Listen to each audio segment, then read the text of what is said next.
Besides the materials, we're going to need a few tools to help us out with our project. These include a tape measure, a square, a hammer, some galvanized nails, a drill, and a drill bit that's slightly smaller than the nail we will be using. Let's begin with the roof. First, measure the width of the plank, in this case 7¼ inches. Then, since I want a square piece of roof, mark 7¼ inches down the length of the board. Take the square and mark a straight line across the board. This gives us a great reference for cutting. Take the plank to the saw.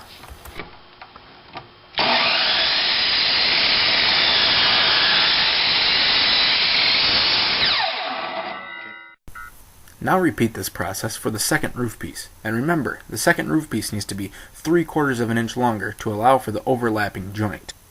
This means our board needs to be 8 inches long. After repeating the process of marking, measuring, and cutting the board, prepare to drill 4 holes along the edge of the board. Make sure you drill these holes in the longer board and that they are evenly spaced.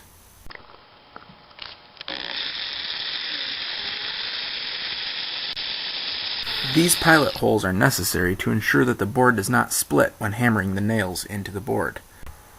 Pound nails into each of the 4 holes to assemble the boards as shown.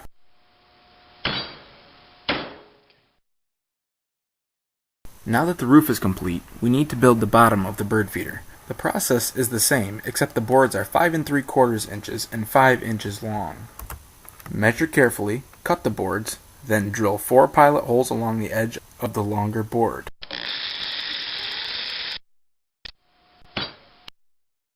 After nailing the 2 boards together, you will have 2 similar structures.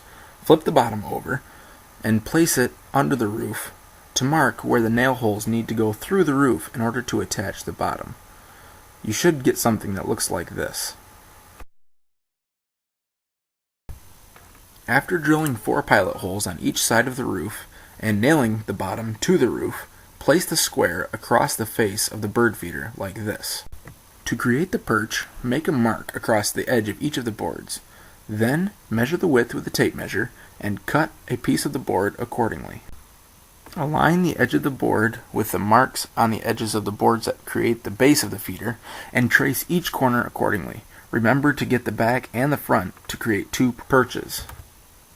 Then cut each perch out with a handsaw, drill pilot holes, and nail into place.